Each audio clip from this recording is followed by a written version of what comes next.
Tonight is really a fantastic collaboration between the Fred Jones collaboration in making this exhibition possible. In particular, I would like to acknowledge Rick Luce, Dean of Libraries, Carrie Magruder, who is the curator, and John H. Andrusa B. Cable Chair of the History of Science Collections, David Davis, Chelsea Julian, Brent Perkable, and Melissa Rickman, all of whom have been fantastic in helping us establish this exhibit. And of course, they have a staff that has also been supporting them, but I wanted to at least acknowledge them. And if you would help me join, or help me give them a round of applause.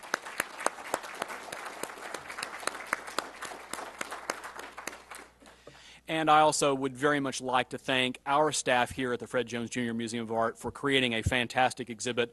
Those of you that have caught the members' preview have seen how great it is, and the fact that we have as the opening of the exhibit one of the only signed copies of Galileo's Starry Messenger, or Sidereus Nuncius, is pretty special. So if you haven't yet seen it, you're in for a treat. Before I introduce our speaker tonight, I also want to encourage you to visit our website, the Members Magazine, or our calendar, and note the great programming that we have coming up this semester as part of Galileo's World. The next program that I would encourage you to look into is Galileo After Dark. That comes up next week. It is a program presented by Dr. Nathan Kaib, the Assistant Professor of Astronomy here at OU, and he will lead a talk discussing the recent discoveries in astronomy, followed by an indoor stargazing tour using the iPad app Starwalk. And that's really going to be fascinating. And it's 8 o'clock in the galleries, but you'll still be able to look at the stars by means of this app. Well, without further ado, I would like to introduce our speaker this evening. Dr. Eileen Reeves is Professor and Chair of Comparative Literature and an Associate Member of the Program in the History of Science at Princeton University. She earned her PhD in Comparative Literature from Stanford University. Dr. Reeves works at the intersection of early modern literary studies, the history of art, and the history of science. Much of her research is focused on the figure of Galileo Galilei and his relationship to astronomy, religion, optics, art, and a range of literary forms, including the scientific treatise and dialogue, poetry, dialect literature, journalism, and drama. Among Dr. Reeves' many publications are included Painting the Heavens, published by Princeton in 1997, and Galileo's Glassworks, The Telescope and the Mirror, published by Harvard University Press in 2008. Dr. Reeves was a guest of OU last semester, and she did such a great job that we couldn't help but ask her back for this opening. So if you will, please welcome Dr. Eileen Reeves.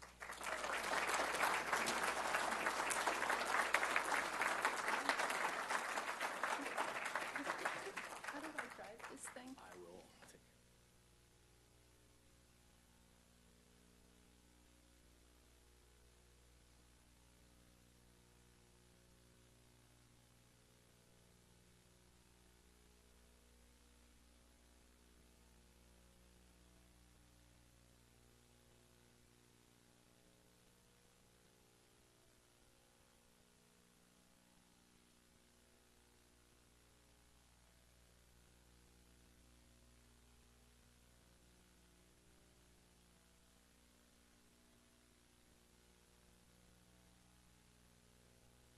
Okay, there you are.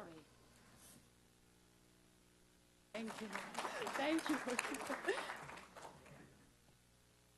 Great pleasure to be back here in Oklahoma. I was here, as Mark said, in September. It's a lot warmer then. Can you hear me? No. How'd you answer? Can you hear me now? Okay. I hope this works. I wanted to especially thank Melissa Smith and Mark White for making my arrangements to come here. So you can hear me now, right? Okay. All right. Imagine that you are Europe's most famous private citizen sometime in the summer of 1613. You've had a rapid, unforeseen rise from relative obscurity as a professor in Padua, Italy, and you're just now catching your breath. Life has been busy of late. Midway, through 1609, you encountered a primitive optical device from the Netherlands. You made substantive improvements to it. And by late that fall, you had seen more of the moon's rough surface, more constellations, and more of the Milky Way than anyone on Earth. Early in 1610, you discovered, perhaps by chance, perhaps by rumor, that Jupiter has 4 satellites. These you named the Medici Stars in a bold bid for a court position in Tuscany. You wrote up these findings in Latin, you're not very good at Latin, accompanied them with etchings of the lunar globe, woodcuts of the stars, typographical symbols of the satellites, and you saw the whole thing into print in a matter of months. You moved to the enviable new post in Florence in the summer of 1610, abandoning your loyal supporters in Padua and Venice. And soon, you discovered Saturn's anomalous shape. This you announced in an impenetrable Latin anagram late that fall. Before the year was out, you verified Venus's moon-like phase pattern and thus her orbit about the sun.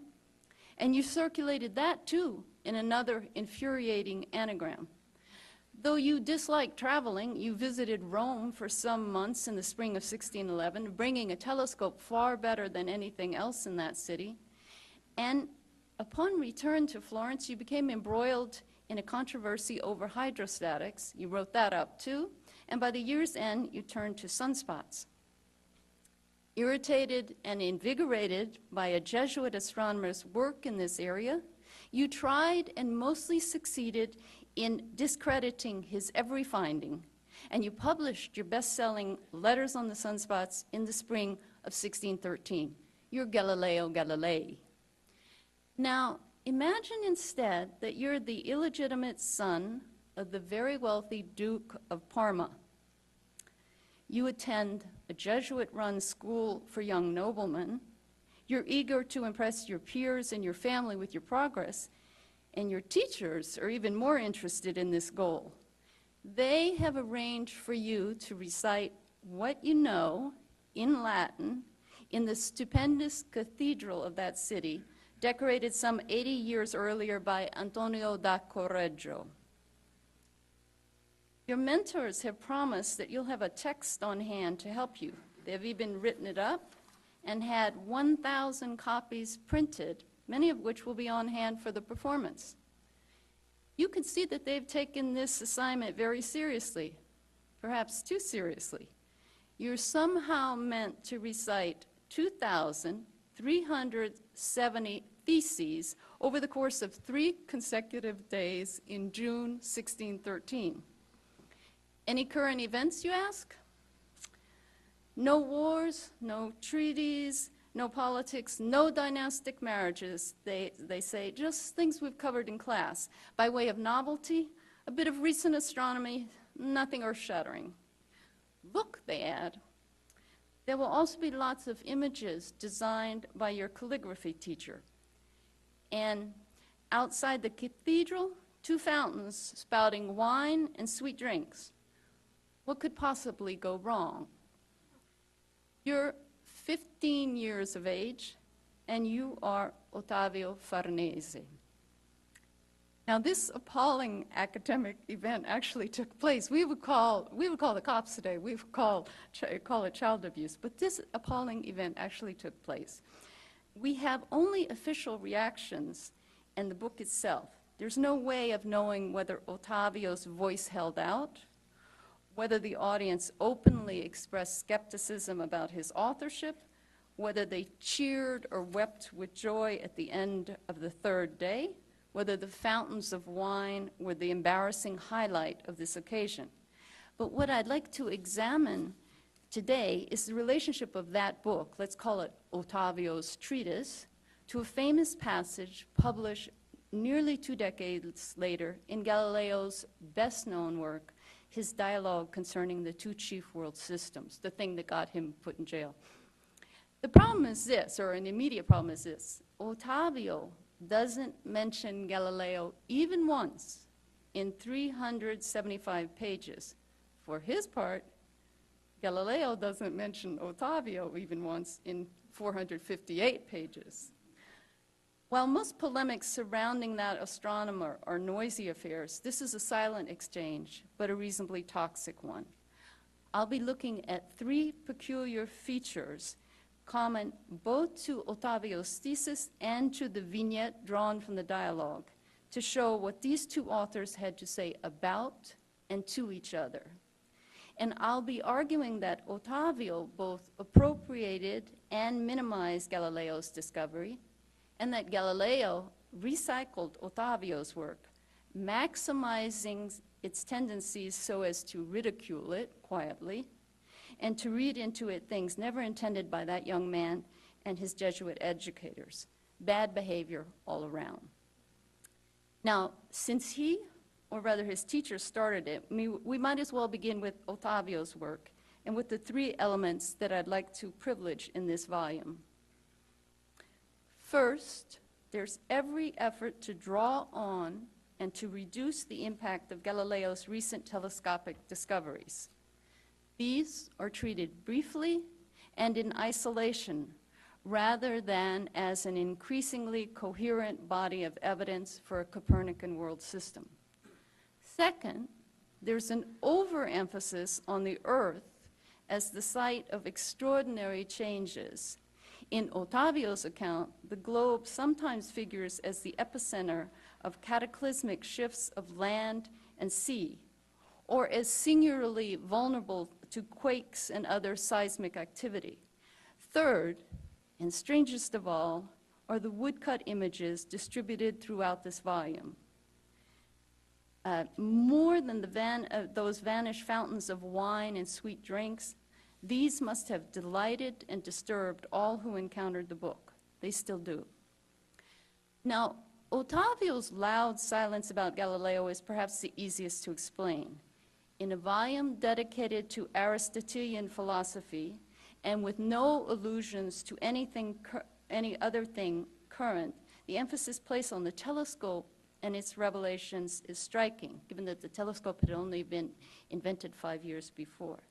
Galileo is nowhere named, and his famous findings are grouped under the marginal rubric, new observations in our day. Though the section where these allusions appear begins with an engaging woodcut of two men using telescopes, and this is the third known printed image of that brand new instrument, and one to which I will return, the discussion of those discoveries is entirely without fanfare.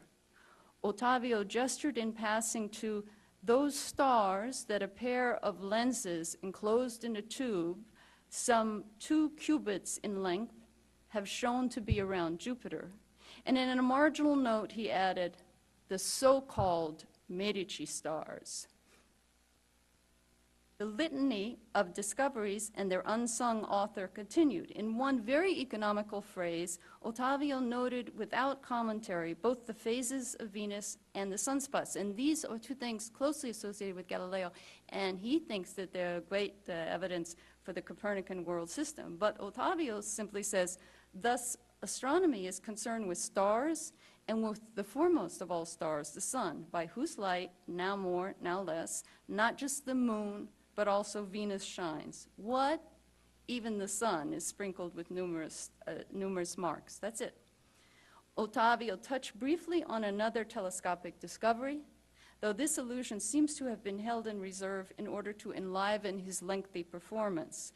Some 770 theses after his first mention of the instrument, he returned to it again in connection with still evolving theories of the Milky Way. The scattered, skeptical tenor of Ottavio's allusions to very recent telescopic findings, all published between 3 years and 3 months earlier, was at once a way of minimizing the purported evidence for a Copernican world system and redistributing the glory of discovery to Jesuit astronomers, more or less sidelined by Galileo. Given that the Society of Jesus was constantly investing in relevant books and astronomical equipment, sending those texts and instruments with missionaries across the globe. They got to the Far East within 4 years with telescopes. And coordinating observational data, this strategy makes a great deal of sense. But what of the second feature of Ottavio's treatise, his heavy emphasis on a highly mutable Earth? We should certainly see this tendency as an insistence on the rigid Aristotelian distinction between the imperfect variable terrestrial domain and the changeless perfection of the moon and all that lay beyond it. It's a corrective, in other words, to Galileo's own bold comparison of a lunar crater to Bohemia. That really got him in trouble, marking that crater and comparing it to Bohemia. Lots of sermons about that. Or his comparison of the immense drifting sunspots to clouds clustering about our globe. Or above all, his comparison of the Earth itself to bright and mobile planets. And the implicit restrictions on the evidentiary value of astronomical observations would also require, in terms of the subjects studied by Ottavio and the thousands of students then enrolled in Jesuit institutions, a compensatory focus on terrestrial data, which was, after all, so much more abundant and familiar and so much less dangerous from a philosophical or religious viewpoint. It's thus not surprising to see that Ottavio devoted much attention to phenomena such as violent windstorms, thunder, lightning, and smoldering subterranean fires in a febrile globe. He doesn't mention tornadoes specifically, but that may have been on the horizon, literally. Like other early modern authors, he shifted emphasis away from the concept of a mobile Earth, terra mobilis, by invoking the more immediate spectacle of an earthquake, terrae motus. In a rather lively passage, he noted that the strength of underground vapors through fissures in the earth can sometimes open up a path for new rivers, cut off the course of old ones, move mountains from one place to another, and swallow up entire regions. The walls of buildings are at times pushed apart, and soon they join back together again, the displaced beams little by little settling right back into place. New hills and even new mountains rise up, and new islands emerge from the sea.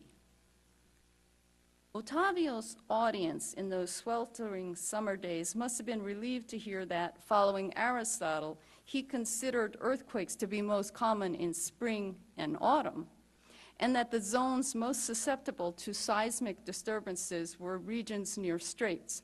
Parma was hundreds of miles away from the closest such location. More crucially, however, those listening to Ottavio would have also noticed his peculiar suggestion that buildings, unlike rocks, rivers, boulders, and mountains, suffered only temporary damage. Man-made structures seem miraculously to have reassembled themselves in a ravaged landscape. Those sturdy buildings and that volatile earth are not the strangest features of Ottavio's treatise. The woodcut images are even weirder, but before turning to them, I'd like to look at a second allusion to dramatic terrestrial changes.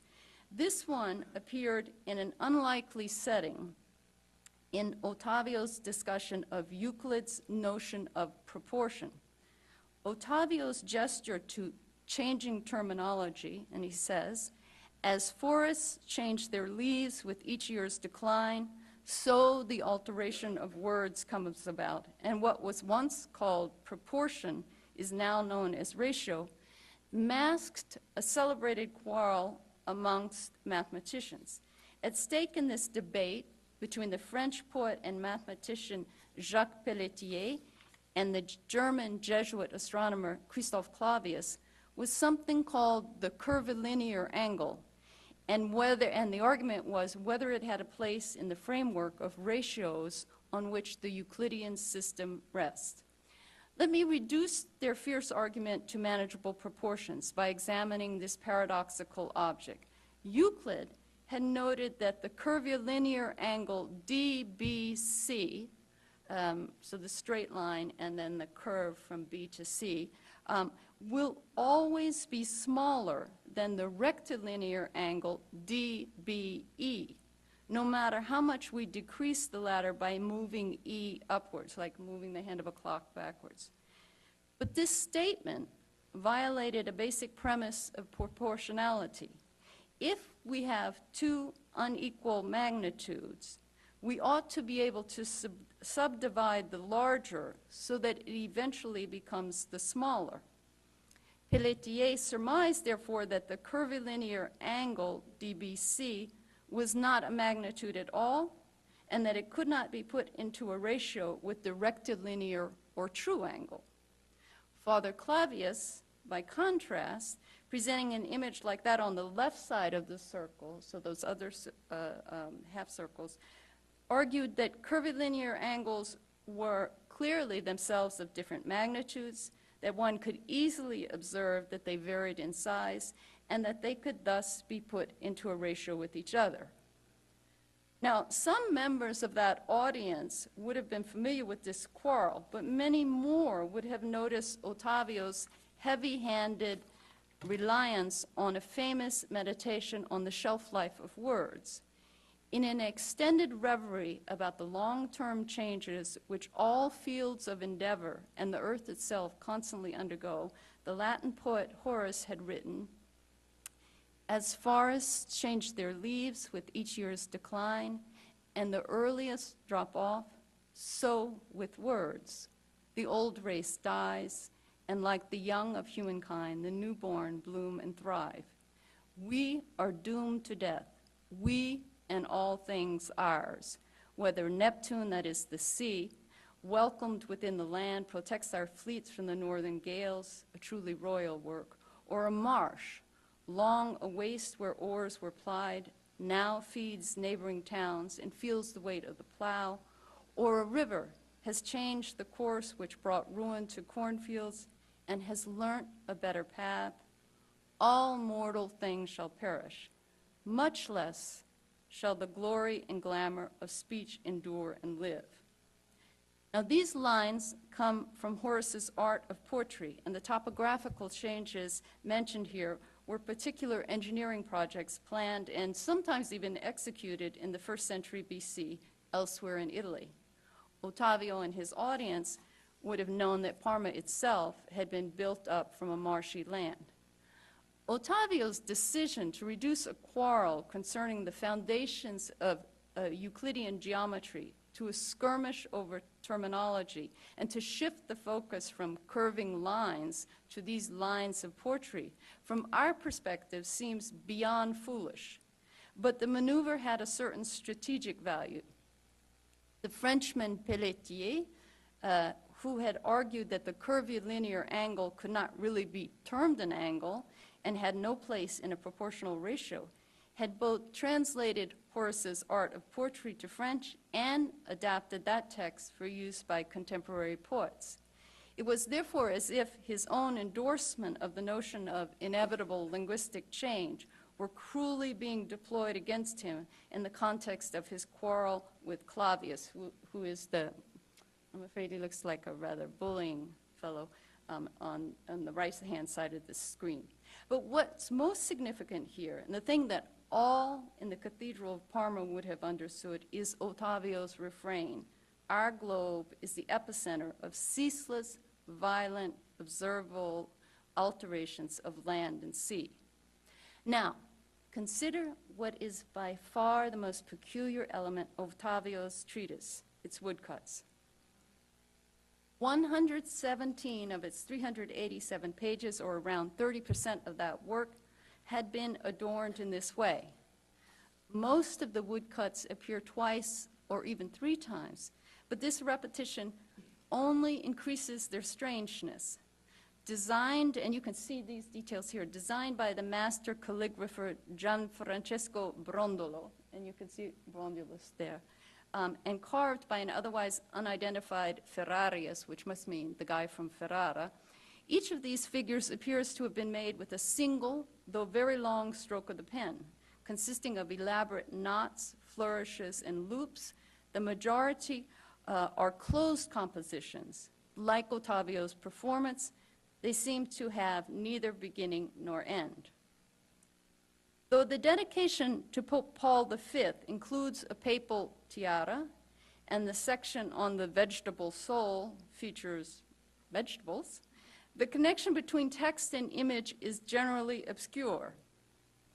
It's hard to see here, for instance, why categories, predicamenta, is decorated with a frog, toad, and turtle, or why syllogisms, what syllogisms have to do with these fanciful obelisks and this even fancier insect. Images of hybridity extend rather logically to discussions of mixtures, as you can see, but then they entirely escape such bounds. Composite beings accompany the sections on demonstrations, on the Milky Way, and so I'm going across, on demonstrations, on the Milky Way, on winds, on appetite and motion, and so forth. The overall intention, of course, was to foreground the attention given to calligraphy alongside other and better represented disciplines by Ottavio's Jesuit educators. But between the whimsical character of the images, their careful simulation of the pen stroke, and the wavering attention suggested by their very inconstant relationship to the text, these woodcuts look like mass-produced versions of the random and individualized marginal doodles that so often appear in works of this sort. I took these images of doodles offline. There are millions of them. They're fantastic. Put differently, those woodcuts seem to anticipate and even to authorize a certain distraction on the part of the reader. So thus far, I've argued that Ottavio's treatise is characterized by its dismissive treatment of Galileo's recent astronomical discoveries and by a resultant overemphasis on a highly mutable Earth. The relationship of this third feature to the astronomer is not obvious. We don't know how exactly these woodcuts drew on Galileo. We can say that these images, because they are whimsical and symmetrical, are distant from Galileo's workmanlike lunar etchings and his ragged sunspots, and that their basis in calligraphy, or a kind of penmanship that doesn't involve individual letters and words, differs as much as possible from Galileo's clear reliance on alphabetical characters, and in the case of Jupiter's satellites down below, on adapted typographical symbols. There, you can see the planet Jupiter in the middle, well, right here. That was, the planet there is denoted by a capital O turned on its side, and the satellites are denoted by asterisks. Now, we might go further by looking again at the woodcut of the telescope, which is, as far as we know, the third known printed image of the instrument. Its straight lines are anomalous. Apart from a few details in the images for rational, natural, and moral philosophy, there are no rectilinear segments among these 117 woodcuts. Not surprisingly, Ottavio's straight tube differs from the flared spyglass shown in Galileo's Starry Messenger, and it especially differs from the horn-like apparatus on Francesco Villamena's frontispiece for the recent letters on the sunspots. The thing that the cherub, angel, whatever is holding is actually a telescope. Given that this, the so-called, this is called a trumpet-shaped telescope, or occhiale a tromba, and it was very strongly associated with Galileo. Given that Villamena, Francesco Villamena, designed the frontispiece for Ottavio's thesis, as well as the frontispiece for the letters on the sunspots in the same period, and that the woodcuts for the thesis involve so very few straight lines, it's reasonable to see these details as just another way of minimizing that astronomer's influence. But what did Galileo know about Ottavio's marathon in the Cathedral of Parma, or of its afterlife as a book? Not much, as far as we can tell. Though he could have known because of Francesco Filomena, and we also know that Galileo had a confederate in the city of Parma who was in fact the kinsman of Ottavio. But we don't have the indignant letter or the caustic response or the gossipy news report that would make this connection more plausible. In other words, no smoking gun. But what we do have is a similar combination of features in a famous, perhaps the most famous passage in Galileo's dialogue concerning the two chief world systems. So in what follows, I'll be arguing that this is no coincidence, but rather a clever repurposing of Ottavio's work.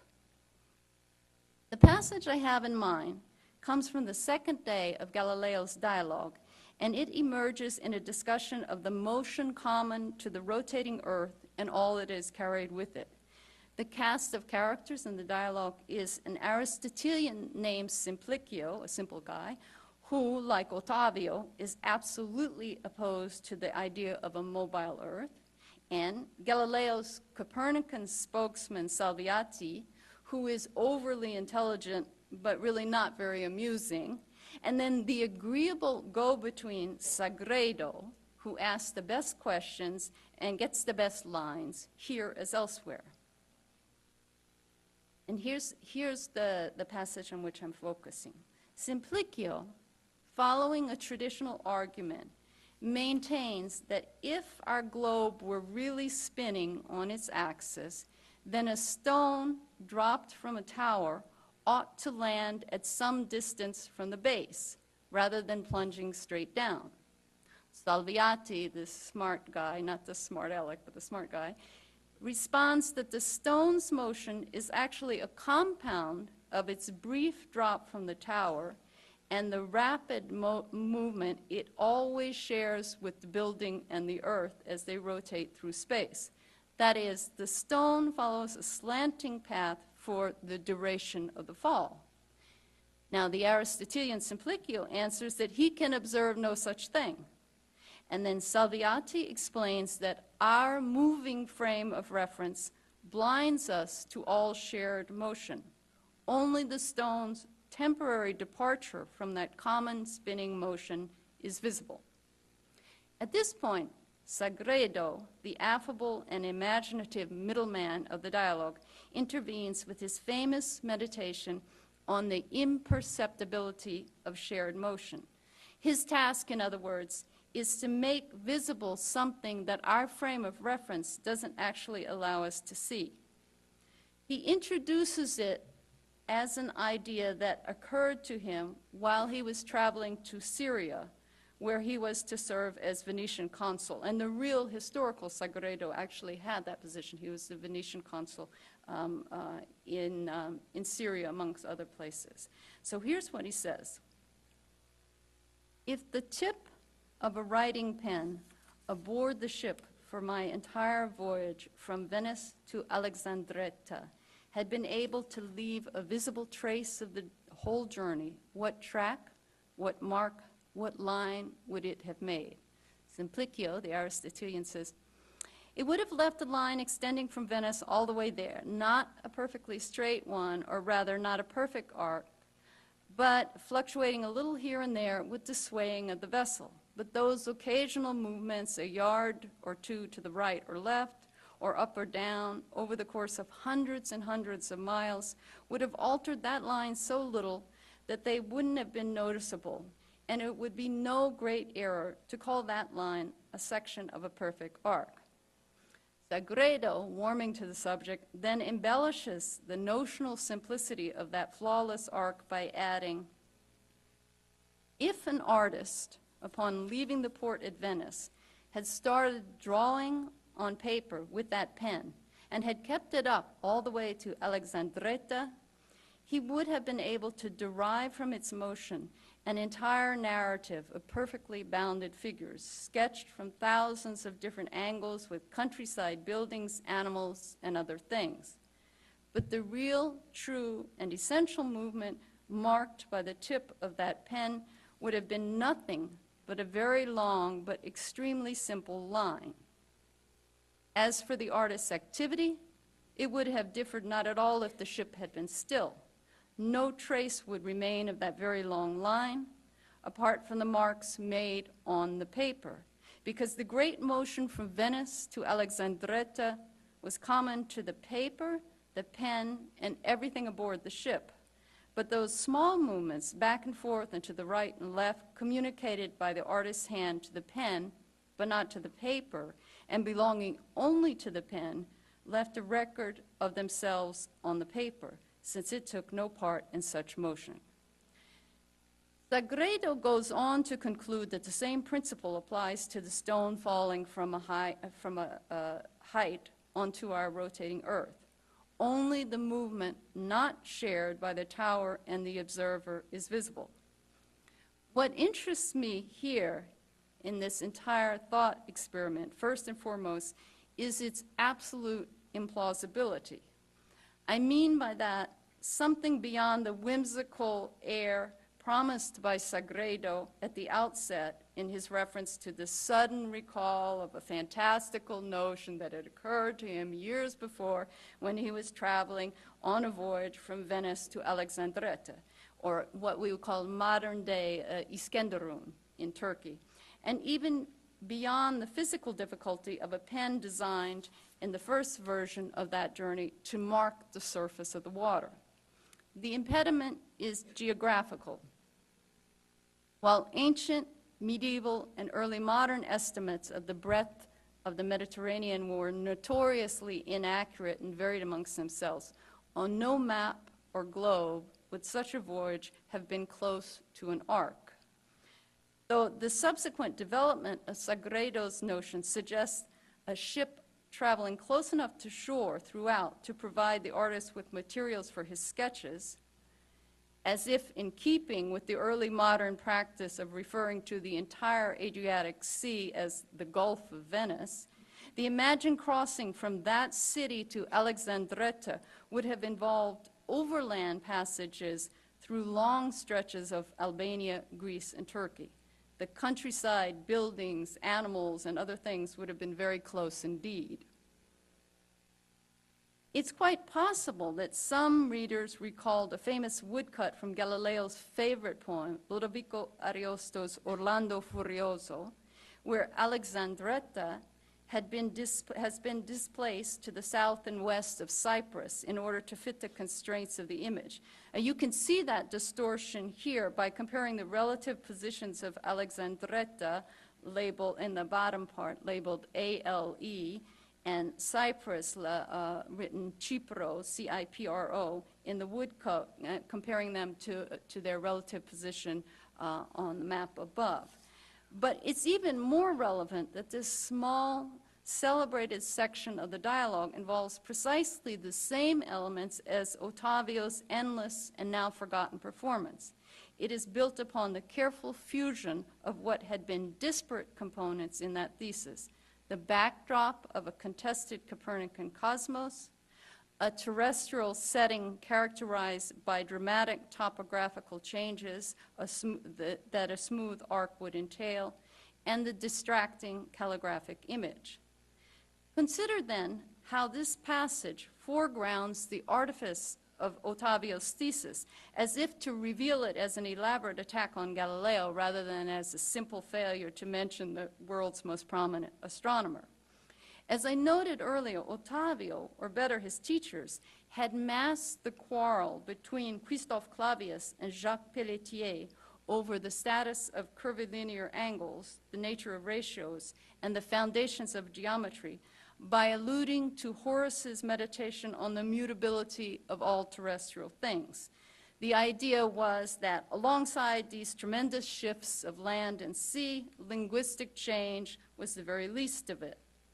In Ottavio's account, there was no lingering over those paradoxical objects which Pelletier had identified and subsequently excluded as an inconsistency within the Euclidean program.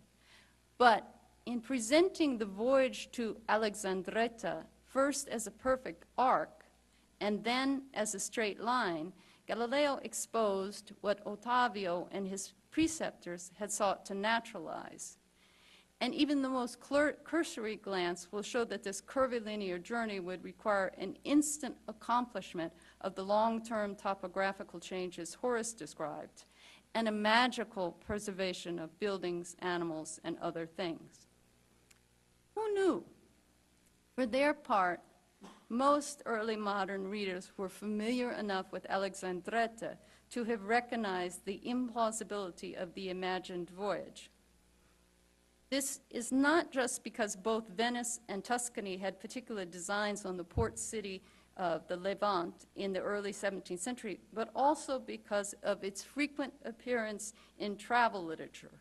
That original audience would have known, for instance, that Gibraltar and Alexandretta were viewed as endpoints of the Mediterranean basin, that the latter city was often depicted as in the easternmost corner of that body of water, and that prevailing winds made it difficult to approach and even harder to escape. Alexandretta's wholly sinister reputation, moreover, would have made it memorable for readers terribly relieved not to be anywhere near it. It really is the place that everyone loves to hate. The city was described in travel literature as most contagiously seated because of the marshes and lofty bordering peaks, as situated at the foot of high mountains, entirely deserted and sterile, where you start to find lions, tigers, leopards, and the like, as more fit for snakes and frogs, so few were the traces of its former glory. One influential Dutch writer reported that the true Alexandretta had gone up in ashes, that Venetian merchants and sailors had recently cobbled together an outpost on the ruins of the old city, and that among those buildings roughly fashioned from branches, there flowed a small blackish river with swampy and manifestly unhealthy water that quickly discharged itself into the sea. Several noted that Venetians commonly referred to Alexandretta as the mariner's cemetery, or where sailors go to die.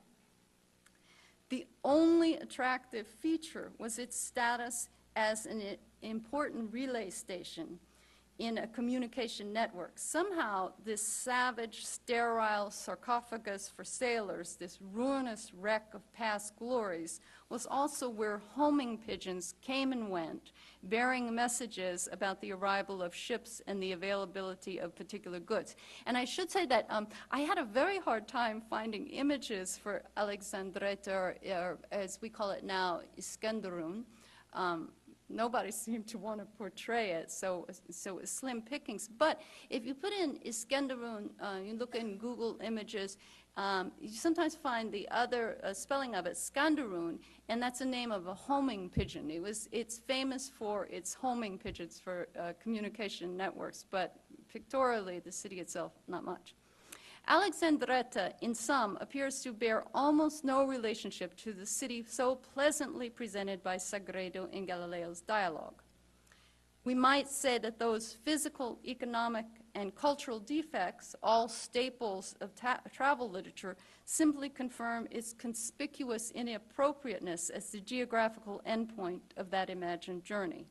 Nothing about this distant and pirate-infested port in the early modern view tallied with Sagredo's suggestion of a smooth passage, a desired destination, or a likely landscape for an attentive artist. Salviati, he's the smart, the nerdy one, I guess we'd say. Salviati's brisk response to Sagredo's speech, a most subtle idea, suggests a kind of smirking complicity between the two speakers. Galileo's steady emphasis on the artifice of the proposed voyage is the crucial feature here. The initial recognition that the figure traced so fantastically on the waves would have been an arc rather than a rectilinear segment disappears as the speakers turn to the question of two-dimensional representation, and it vanishes entirely in the meditation on the way in which a shipboard artist would have rendered that journey. Because the point of the thought experiment is the invisibility of common motion, and hence of all marks except those explicitly associated with the artist's depiction of the countryside, buildings, animals, and other things, the virtual effacement of that curved path is to be expected. Once it disappears from view, however, we lose that original distinction between the actual arc and the line. All that we have is artistry, not a record of movement, but a concoction independent from it. Matters are somewhat different with the isolated figure of Simplicio, and this happens a lot in the dialogue, he's increasingly left out, whose philosophical tendencies naturally resemble those of Ottavio. The Aristotelian speaker not only naively accepts the original and outrageous premise of a direct voyage from his present location of Venice and the distant, dreamy Alexandretta, but he also supplements Sagredo's conceit with one of his own fashion, saying, I have nothing in particular to add, and I was half absorbed by that sketch and by the thought that all those lines drawn in so many directions, this way and that, up and down, forward and back, and crossed with 100,000 knots, are not in essence anything but segments of a single line drawn in one stroke, without any deviation, except for the occasional minute bends to the left and to the right, and the pen's motion, now faster and now slower, but with the minimum of variation. And he continues, and I was thinking that one might write a letter in the same way, and that the most graceful writers who, in order to show their dexterity, make a beautiful closed figure from a single line of 1,000 loops without ever lifting the pen from the paper, would convert all the pen's movements, which are really just one line drawn from one point to another, with tiny departures from perfect straightness, to an elaborate curlicue, as if they were sailing in a swiftly traveling ship.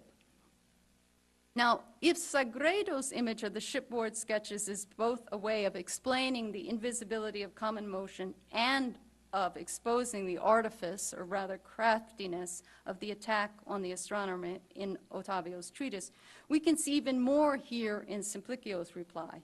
At first glance, of course, his response seems an embarrassing confirmation of his initial admission that he had nothing in particular to add.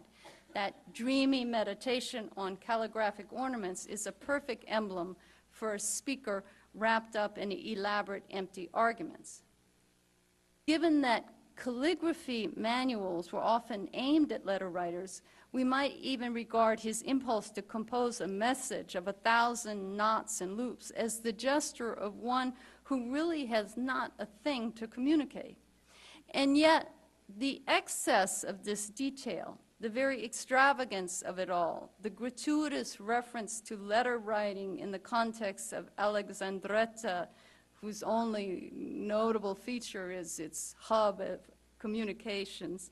All of this gives pause, because at this point in the dialogue, Simplicio's simplicity has already been very well established. So why is it here? If we regard the whole passage as Galileo's belated reaction to Ottavio's treatise, we can further interpret the imagined letter as Simplicio's particular response to the woodcuts of that work. Likewise, long single strokes of the pen arranged in curlicues, knots, and loops. And here, we might finally consider not just the formal quality of these images, but their bewildering content, that is, that enigmatic, entirely unmotivated hybridity. Galileo's audience, primed to return to these woodcuts, would have at last understood them as something more than random doodles.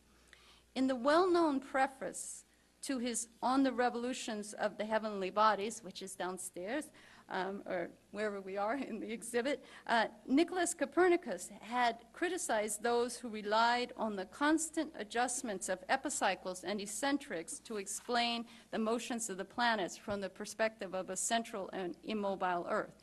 Copernicus had compared such thinkers to misguided artists, specifically to someone taking from various places hands, feet, a head, and other pieces, very well depicted it may be, but not for the representation of a single person, since those fragments would not belong to one another at all. A monster, rather than a man, would be put together from them. The basis of Copernicus's comparison, as readers knew, came from a slightly more elaborate figure in the opening lines of Horace's Art of Poetry. But what is crucial here is how closely the simile matches the hybrid creatures of Ottavio's treatise.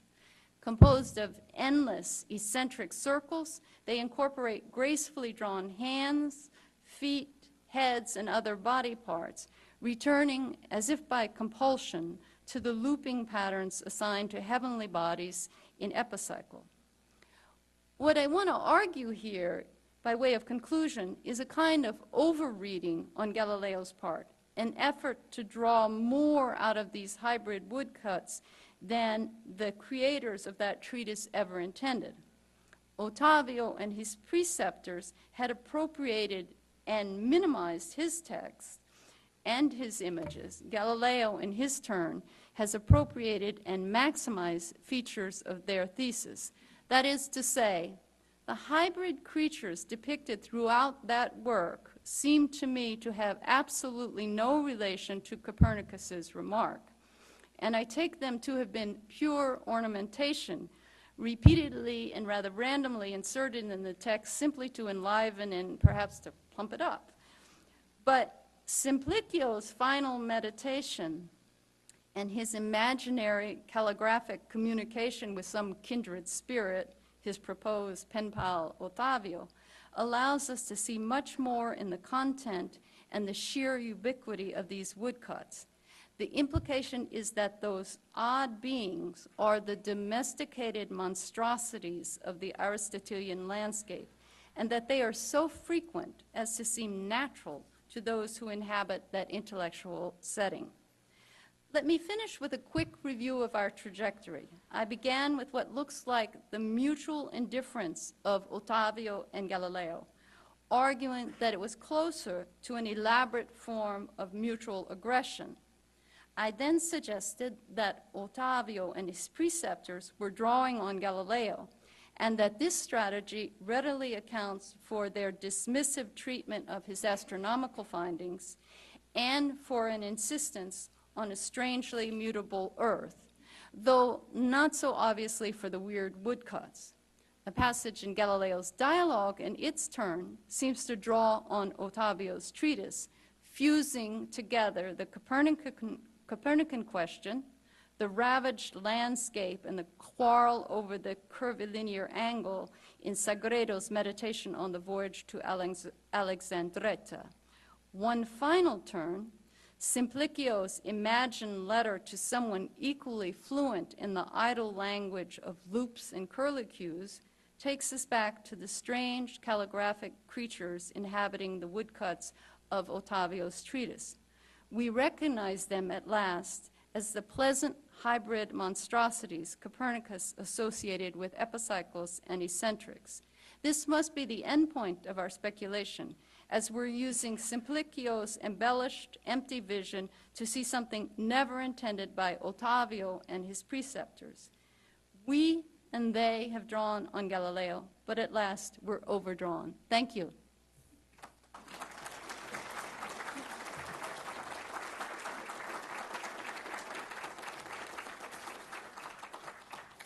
What now?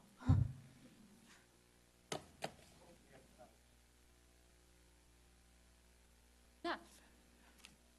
My question is, when am I going to eat? No, but I'm sure that y'all have much more decorous questions, much more intellectual questions or remarks. So I would be glad to answer. I love talking about Galileo or about these woodcuts. And if it would be helpful, I'm happy to, now that I know how to drive this thing, back up the slides if there's something you want to see in particular.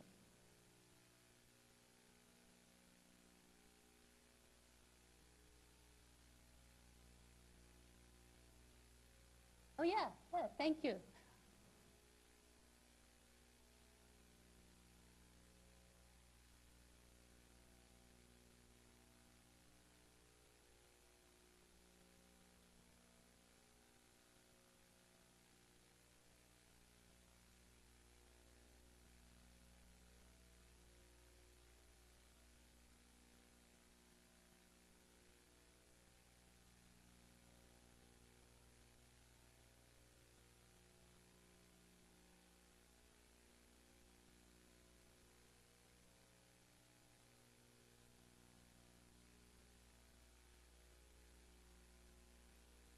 It's fantastic. I mean, it's what makes Galileo seem to us often so uncannily modern. And he has this question of frames of reference. There's so many experiments in which he's doing that thing. Usually when he's got a boat out there, it's, you know, it's the good ship Earth or something. And he does it over and over again. He doesn't tire of it. And I do think the Einstein connection is perfectly plausible, and in some versions, in fact, the most famous versions of the translations of the dialogue to English, which anyone in my generation would have read, there was the preface of Einstein. I mean, I guess the hard thing for me to explain is, well, how does he seem so modern? What happened in between? How is it that his picture of things comes to us so clearly across the century? I've never been able to explain that, you know. And, you know, and then at times, of course, I'm reading Galileo in a distorted way. He's certainly not as modern as I would like to imagine. But there is something there that he could see, he could picture, he could explain to others that we don't encounter, you know, certainly, well, sometimes before, but, you know, it's rare, and he's got that gift for it. So I don't think it's stretching it. I'm with you.